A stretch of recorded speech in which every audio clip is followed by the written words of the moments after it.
Pourquoi j'écris? Pour que la vie soit plus diverse. Parce que c'est ce que je sais faire. J'écris tous les matins. On ne m'a pas donné de conseils en particulier pour écrire. Par contre, mon père m'a dit que j'en étais capable. Mais t'écris parce que t'as un truc à dire? Tout le monde écrit, mais tout le monde n'est pas écrivain. Pourquoi le devient-on? Comment le devient-on? D'où vient l'inspiration? Écrivain, écrivaine. Le point littéraire, Jean-Jacques Foucault. On connaît les écrivains à travers leurs œuvres, mais connaît-on leur univers? Le point littéraire. Le point littéraire, tous les mercredis de 20h à 21h sur Royal FM. C'est une émission de littérature. Toute la littérature, ici, tous les genres, sous-genres et types d'écriture se rencontrent. Vous aurez droit à plus de découvertes de livres et d'auteurs. Ici, tous les genres littéraires et textes scientifiques se côtoient.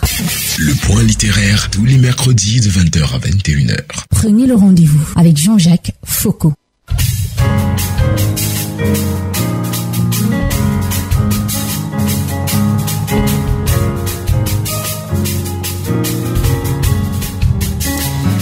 Arrêt deuxième, ma nouvelle vie, un roman d'Ornella Ngantou Ngoulé.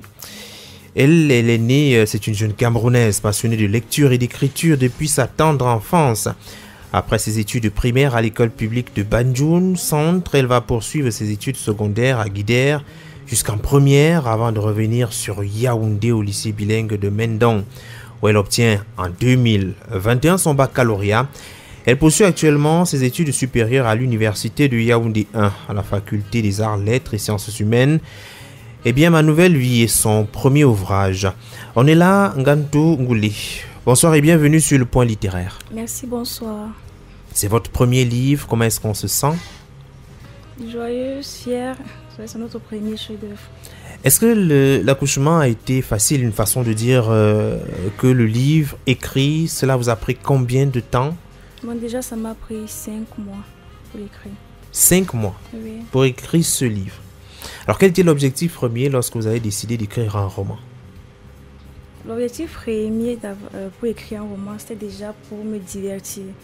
Par la suite, plusieurs thèmes me sont venus à l'esprit. J'ai jugé bon de passer par cela pour pouvoir sensibiliser les autres jeunes. Pour pouvoir sensibiliser les jeunes. Alors, vous racontez une histoire d'une jeune demoiselle qui est une fille de l'heure, pour parler un peu comme les jeunes, qui vit le moment présent, qui passe d'une relation à une autre, ne se refuse rien, quelques plaisirs ici et là, à Bafoussam pour des congés ou une semaine, elle rencontre et fait des rencontres, sexualité facile, c'est la jeunesse telle qu'elle est aujourd'hui? Effectivement, c'est un jeune. Il faut bousculer les choses. Il faut bousculer les choses véritablement pour que ça change alors. Exactement, exactement. Mais le fin mot quand même de l'histoire, c'est que au-delà de tout, c'est 3 amis. Amitié sincère, amitié homme, garçon et fille. C'est un décor assez bien planté. Merci. Mais la sensibilisation est surtout qu'à un moment donné, il faut donner sa vie à Dieu. Exactement. C'est la base, je dirais. C'est prioritaire pour tout jeune. Parce que je me dis, lorsque tu donnes ta vie à Dieu, tu acquiers certaines leçons. Tu prends une conscience, certains pays, exactement. Et tu es limité à faire certains trucs. C'est-à-dire tu as une crainte maintenant à agir, à poser certaines actions. Le changement est possible, un peu comme avec Eva qui aimait les choses du moment et puis soudainement, elle a un choc et elle décide de changer. Évidemment, c'est possible. Alors, il y a une petite différence qu'on essaie d'établir dans le roman à travers un beau dialogue entre... je peux me tromper entre Nathan et Eva sur entre la religion et la chrétienté. Alors, est-ce que vous pouvez, vous, à votre niveau, nous expliquer de quoi il est question exactement? Quelle est la différence entre une religieuse et une chrétienne? Bon, déjà, une religieuse, c'est une croyante superficielle, je dirais. C'est-à-dire, je crois, mais de manière superficielle. Or, une chrétienne, c'est celle-là qui, en plus d'avoir confessé Christ comme Seigneur et Sauveur, se met à fond pour pouvoir faire ce qui est bien, c'est-à-dire pour pouvoir respecter soit les commandements, marcher dans la droiture, comme ce qui est décrit dans les Saintes Écritures. Il faut confesser Dieu, marcher, Christ, effectivement, et marcher selon ses préceptes. Exactement. Et d'ailleurs, le livre nous fait savoir clairement que c'est un état d'esprit, la chrétienté. Exactement. Il ne suffit pas de le dire, de le déclarer. Oui. Exactement. Alors pour le cas de Eva, il faut suivre des enseignements particuliers pour pouvoir finalement adhérer ou se retrouver sur le droit chemin? Bon, déjà, les enseignements sont nécessaires, c'est important, ça a un rôle à jouer. Donc, je ne peux pas dire qu'il faut seulement les enseignements. Tu peux bien suivre les enseignements, mais après, il n'y a pas de changement. Donc, tout dépend déjà de la disposition de tout un chacun, de l'esprit de tout un chacun. Si tu es prêt si tu te sens prêt à le faire, tu vas le faire. Peu importe. L'enseignement contribue juste, je dirais, à ce changement. Alors, c'est une histoire que vous racontez, vécue autour de votre environnement, ce que vous voyez des jeunes. Est-ce que votre discours passe auprès de ce public-là? Oui, beaucoup même. Parce que déjà, je me suis arrangée à utiliser un langage qu'on utilise chaque jour. Pour que chaque jeune, en lisant, se sente lui-même. C'est-à-dire, il se projette à l'intérieur. Je n'ai pas voulu utiliser des thèmes trop soutenus ou quand tu vas devoir lire, il va falloir aller chercher la définition de tel mot, qu'est-ce que oui exactement. Donc, je me suis arrangée à ce qu'en lisant, chacun puisse se retrouver dans la peau du personnage. Histoire de votre imagination. Alors, comment est-ce que, dans quelles conditions ou dans quel état d'esprit on se trouve lorsqu'on décide d'écrire aussi jeune? Il y a tellement de choses à faire, être sur TikTok, Facebook. Mais comment est-ce qu'on trouve du temps pour se concentrer et écrire un texte qui va dans les pratiquement 180 pages? Bon, déjà, moi je vais dire, tout part de la passion et de ce que tu aimes faire. Dès lors que tu aimes écrire, tu t'arranges tu fais un programme. Tu organises ton programme de telle sorte que tu as un temps pour écrire, un temps où tu seras concentré, on ne pourra te déconcentrer. Tu auras un temps où tu seras seul, tu pourras te concentrer et vraiment, ça va couler comme de l'eau.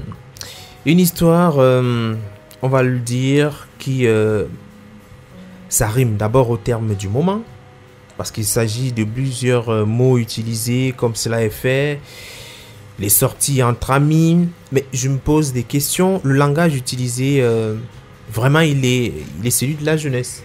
Ouais, Pourquoi avoir choisi celui-là? Vous avez fait des études de lettres, peut-être, on se dit un langage beaucoup plus formel, peut-être aurait fait l'affaire. Votre public n'est pas monsieur tout le monde, mais davantage les jeunes? Bon, mon public est tout le monde, mais principalement les jeunes. Donc déjà, comme je disais tantôt, je ne voulais pas utiliser un langage trop soutenu pour ne pas décourager certains dans la lecture. Il y a des jeunes qui, lorsqu'ils commencent à lire le français, un peu un genre, ils déposent, ils partent. Il y a d'autres qui vont me dire que je vais un peu essayer de chercher les définitions des mots à chaque fois, mais ça devient compliqué et ils abandonnent. Donc du coup, je me suis assurée à ce que le langage puisse les arranger, c'est-à-dire en lisant, ils puissent vraiment comprendre ce qui est le message qu'on veut passer. La mauvaise compagnie, le trio de 3 filles.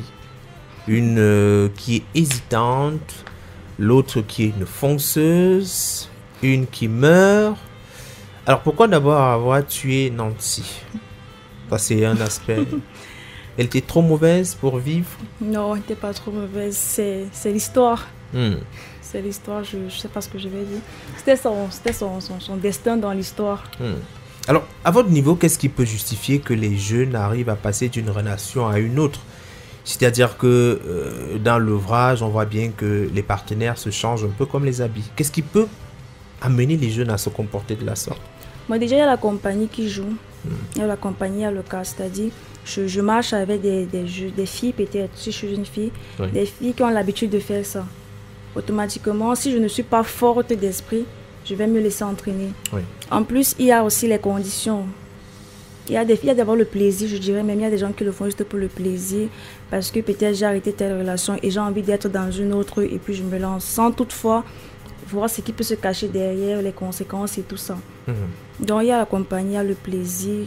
Moi je dis aussi souvent les coups de tête, je me lève là, je vois un petit garçon là qui me plaît et puis s'il me drague, j'accepte juste comme ça sur le coup de tête. Il y a autant de choses qui entrent en jeu. Eva par exemple, elle succombe facilement aux beaux yeux de garçon qu'elle rencontre à l'anniversaire. Et puis le lendemain il se passe des choses. Aujourd'hui c'est un peu on y va. Exactement, c'est ce qu'on rencontre aujourd'hui. Et peut-être est-ce que les parents, eux aussi, parce qu'à un niveau du roman, il y a comme un plaidoyer sur le comportement, le type d'attitude que les parents devraient avoir. Est-ce que les parents qui sont beaucoup trop ouverts ne laissent pas leurs enfants se perdre, et ceux qui sont beaucoup trop fermés vivent un peu à l'écart de la véritable personnalité de leurs enfants. Bon, déjà, je dirais que normalement, en principe, chaque parent doit connaître son enfant.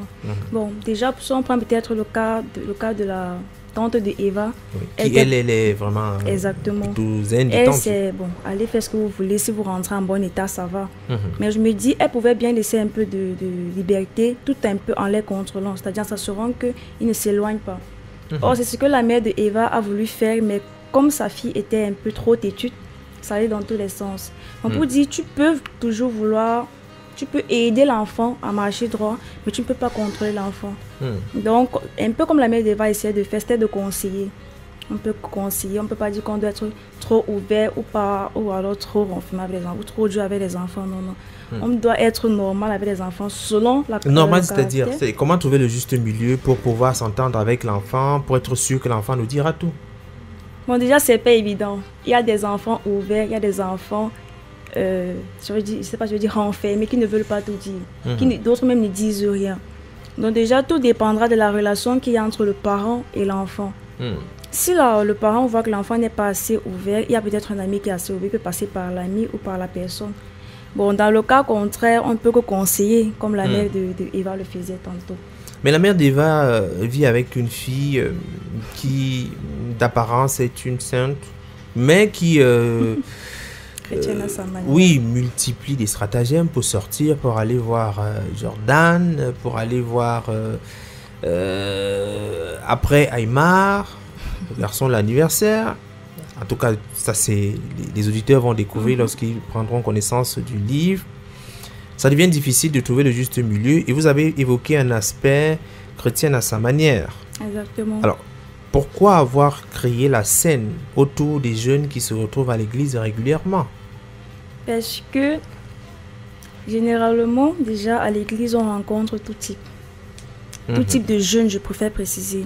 Des jeunes engagés, des jeunes moyennement engagés et des jeunes pas du tout engagés. C'est-à-dire, je viens à l'église peut-être parce que je dois porter tel habit aujourd'hui et puis j'y vais. Donc déjà, c'est un peu ça que je me suis basée pour écrire cette partie-là. Parce que de là, on retrouve toute qualité de jeunes. Un peu comme pour voir peut-être Jordan, il était à l'église, faisait même partie de la chorale, mais... C'était pas un bon garçon, Jordan. Bon. D'abord, il détourne la grande sœur et puis... Non, ça veut pas dire... Il détourne la grande sœur et puis il va chercher la petite sœur. C'est un garçon d'église. Il cherche la femme du mariage. Quelle curiosité. Alors, finalement, à l'église, y a-t-il, à travers les jeunes, beaucoup d'hypocrisie qui vont effectivement parce que c'est un lieu où on peut potentiellement rencontrer des gens. Bon, là, et aussi faire plaisir à ses parents en allant à l'église. Bon, là, on ne peut pas dire ouvertement qu'il y a beaucoup d'hypocrisie parce qu'on ne connaît pas exactement l'esprit de chacun lorsqu'il vient à l'église. On peut juste dire qu'à l'église, on peut rencontrer différents types de personnes engagées ou pas engagées, c'est tout. Donc, il faut que chaque parent veille sur les enfants. Faut-il autoriser les enfants à sortir ou pas du tout? Bon, ça dépend déjà des enfants. Mais déjà, il y a des sorties qu'on peut laisser, on peut autoriser aux enfants. Il y a des sorties qui doivent être contrôlées. Il y a des sorties qu'on doit refuser pour une certaine catégorie avant. On va dire une certaine catégorie d'âge. Donc, en fonction, plus tu grandis, il y a des choses qui peuvent être acceptées facilement. Exactement. Alors, aujourd'hui, ce livre est carrément le discours d'une jeune pour mieux comprendre la psychologie des enfants.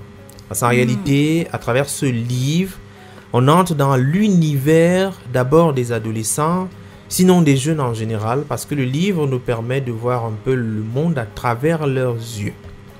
C'est-à-dire que un peu d'alcool, et du boulot. Mais il y a un autre aspect quand même qui est intéressant dans le livre, c'est que très vite, Eva pense que il n'est pas bon pour un enfant de continuer à percevoir des sous de ses parents, surtout lorsqu'on va peut-être à l'université. Il faut apprendre à créer des richesses, à créer de l'argent. Exactement. C'est facile dans notre environnement de pouvoir se lancer dans une activité et de pouvoir effectivement évoluer dans la dite activité. Bon, c'est pas toujours facile. C'est pas toujours facile parce qu'il y a plusieurs difficultés qui entrent généralement en jeu. Mais tout part déjà de la détermination de tout un chacun. Bon, Eva, peut-être, elle avait sa maman avait assez de moyens, elle a pu financer une partie. Oui, elle a pu créer son truc et tout ça, son entreprise. Mais il y a des jeunes qui sont obligés de chercher déjà le capital eux-mêmes pour pouvoir lancer leur propre, propre entreprise, mini-entreprise, oui. Donc déjà, c'est pas toujours facile, mais tout dépend de la détermination. Oui, il faut la détermination, il faut aussi surtout de l'argent. Exactement. Est-ce que les parents devraient, au lieu de donner continuellement de l'argent aux enfants, leur donner peut-être un capital, des conditions pour qu'ils puissent avancer?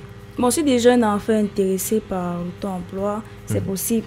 Dès lors que le parent peut juger que bon, ok, ce que l'enfant veut faire est assez intéressant, ça peut aboutir, il peut débourser tout en le suivant.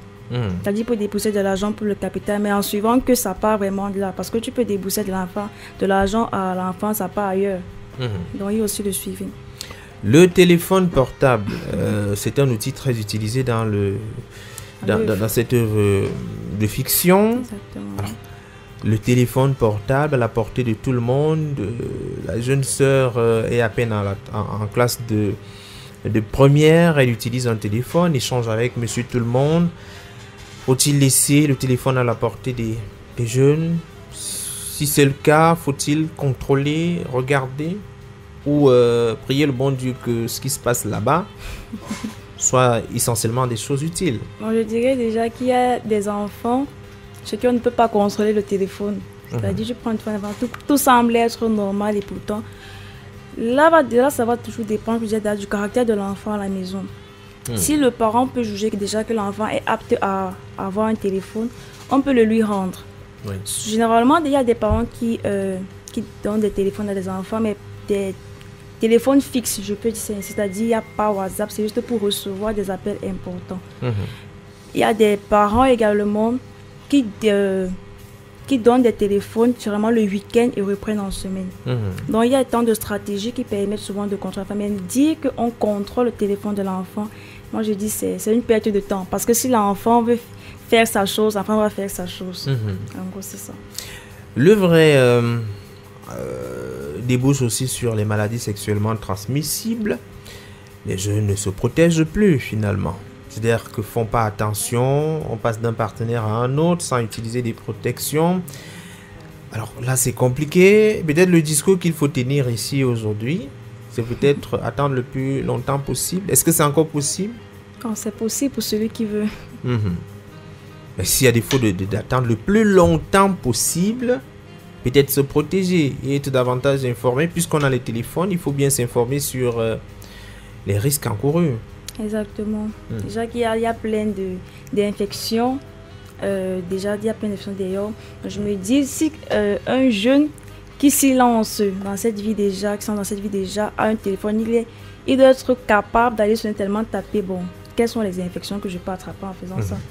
Quel risque je cours? Parce que le téléphone, c'est pas seulement là pour aller sur WhatsApp, échanger, faire des appels vidéo. Donc, je me dis déjà que si tu te lances, si tu vois que tu veux t'engager dans cette vie, il faut savoir où tu mets les pieds. C'est-à-dire, il faut t'apprêter, il faut te préparer. Que bon, si je pars là, je dois me protéger pour ne pas attraper tel. Déjà que je ne conseille pas aux jeunes d'aller d'engager cette vie. Pour se préserver. Alors, à l'intérieur, même, il est dit qu'au-delà des aspects comme les MST, il y a aussi qu'on ne connaît pas la spiritualité de celui avec qui on se retrouve. Alors, le message que vous cherchez, qu'est-ce que vous souhaitez que le jeune qui aura, le père aussi, le parent, tous ceux qui auront à lire ce livre, qu'est-ce que vous souhaitez susciter en eux comme effet de sens, comme émotion, peut-être comme prise de conscience?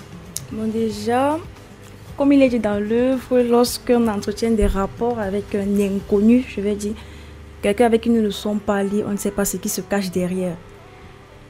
Plusieurs fois sur les réseaux, peut-être nous avons entendu des histoires des jeunes filles qui ont eu à entretenir des rapports avec certains messieurs et après, je dirais ça tourne au vinaigre. Pour ne pas dire, il y a eu des trucs qui se sont passés, des asticots par-ci et tout là. Donc tout ça, c'est une question de spiritualité. C'est-à-dire, on ne sait pas, tu peux sortir avec un jeune, mais tu ne sais pas ce que le jeune cherche derrière toi. Il peut venir là aussi par plaisir, comme il peut venir peut-être, comme les parents disent souvent, prendre tes chances. Oui, il peut être mal intentionné. Exactement, il vient prendre un truc chez toi. Donc c'est un peu ça quand je parle de spiritualité. Attirer l'attention des parents à travers ce livre. Vos enfants qui paraissent des agneaux peuvent être des loups à l'extérieur.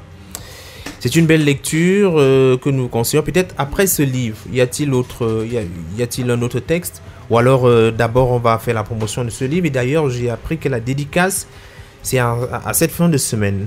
Exactement. La dédicace de ma nouvelle vie est prévue pour vendredi 25 août 2023. Cela sera à la CBC Cameroun, c'est-à-dire Cameroun Baptist Convention, en Vannes, près de la base aérienne. Oui, vous avez dit ce vendredi. Exactement. Et comme ça, tout le monde pourra venir échanger avec l'auteur, voir l'auteur en face et discuter avec vous. Exactement, à 14h. 14h. Ouais. De toutes les façons, on va faire un tour. Merci et bonne chance pour la suite Ornella. Merci. Ornella. Merci. Ornella. Merci.